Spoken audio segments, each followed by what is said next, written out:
Welcome back to Crypto Pumps, everybody. Just a few updates. A couple of things have happened in the last few days. Just want to go through it. So yesterday, finally, we got a bit of pump on Kaspa. Now it only went from 13 up to 14, so not amazing. On the 7 day, we're up 3%. On the month, it's down 13%, and on the year, we're up, and the all-time is obviously still great. If we go here, we can see the Rust, the changeover from Go to Rust is at 7%. Seems to be going about 1% and a bit every day, switching over. The hash rate, we still see that on where the price and the hash rate crossed over, we got a pump, and the same here.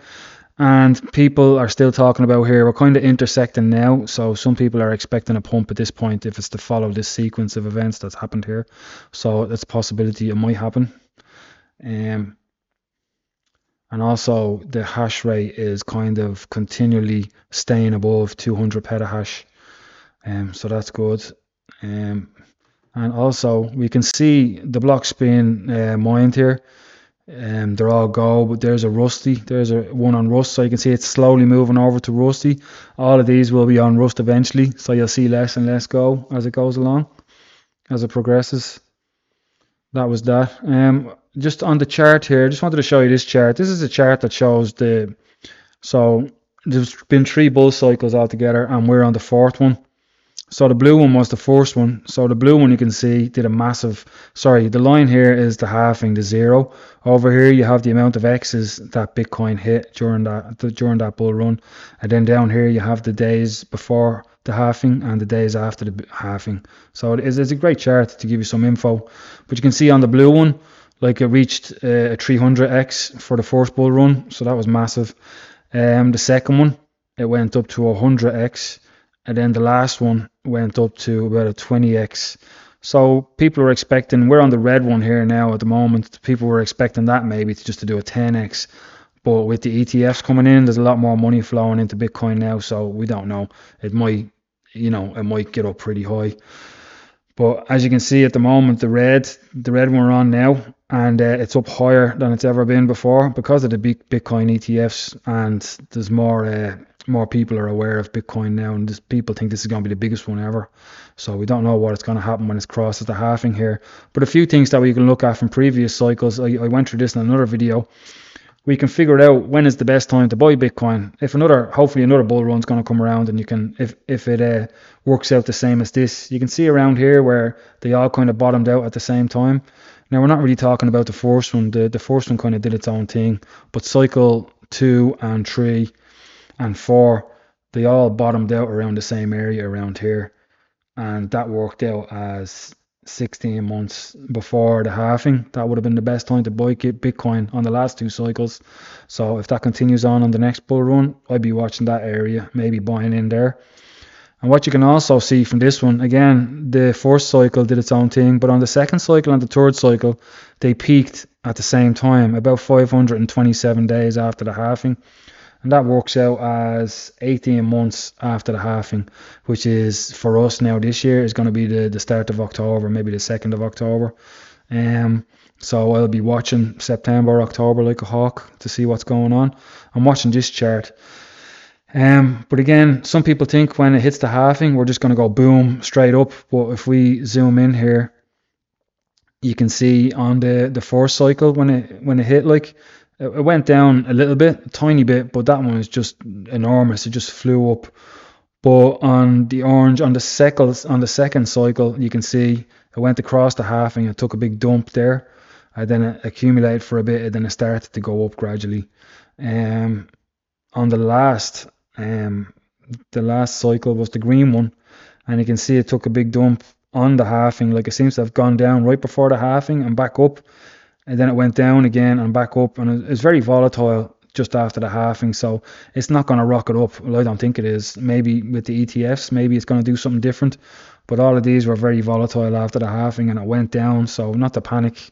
It is going to go up. It just might take a bit of time. I mean, some of these, look, it looks like nearly 2 months or a month and a half before it started to go up. So if it follows the same course as the rest of the cycles, I would expect that. And that's it. On more news, Da Vinci's at it again. DaVinci Jeremy, Kaspa is the same as all the other cryptocurrencies except for Bitcoin, meaning all others are somewhat centralized or not secure, but I am buying for the tech. So DaVinci Jeremy, the man who famously said, boy, just win Bitcoin in 2013. I mean, there was loads of other people that bought Bitcoin in 2013, but none of them recorded the video. That's the only reason he's famous. I unfollowed him because he's just annoying, because the whole reason he started this, he's just looking for money. So like at the start he was promoting Kaspa in shorts, then he starts doing this. So I don't know what it's about, but I think by now he's just made himself out to be an idiot, and people are ignoring him, or he's just bringing attention to Kaspa, which is all good. But you can see here one of the messages where a person from the Kaspa team was WhatsApping his business account, and they wanted 15k for a Twitter space. Sorry, they wanted $5,000 just to. I think this is the one to get Shy to talk to him, because Shy wanted to come on a show, but he wanted 5,000. So it seems to be all about money. He doesn't care about the actual crypto. And I had this here. Sorry, I'm after losing it. There was a post there where somebody wanted to give the money. They wanted to raise the 50 or the 5,000 for Shy to go on and just annihilate what's his name, DaVinci. But Shy just wasn't for it. He said even if they raised the money, he said don't bother, because he wouldn't go on. He doesn't want to. He doesn't want to deal with him anymore. So he's just ignoring him. So that's the end of that. So DaVinci, like, just ignore him. He might go away. The price of Kaspa, everybody loves price prediction. So last time I did it on the power law, which gave us 3 to 350, and this is one I did before. The reason I have it on ADA is because in the last bull run, ADA didn't have smart contracts, and CAS at the moment doesn't have smart contracts. So I just have them kind of linked. They're both layer ones. And you have a 29x, which is $4.11, which will be very nice. I'll be very happy with that. So, and the average, if you take the average of what everybody says for the price, is $3 to $5. So this is smack in the middle. So that will be a good price. What else was I going? Oh yeah, smart contracts. I asked a question in the Discord about like how long does it take to make smart contracts on Rust, and I got one helpful answer that said if it was a private company, they'd have it done in months. They'd have a team put together and they'd get it done in months. But on a cryptocurrency, it could take a lot longer. But now that we have the KEF, the Kaspa Ecosys Foundation, and we have funding behind Kaspa to put together a team that's going to be overseen by Jonathan to develop smart contracts, I would expect that would be done a lot quicker. So hopefully, like, CAS, the tech is way more advanced than Cardano, and if CAS got smart contracts as well before we get really deep into the bull run, then this price should go up a lot, hopefully. And that's it. That's all the news I have for you. I hope you found it helpful. If you did find it helpful or you liked the video, leave me a like, because it'll help the channel a lot, or leave me a comment, and I will talk to you again.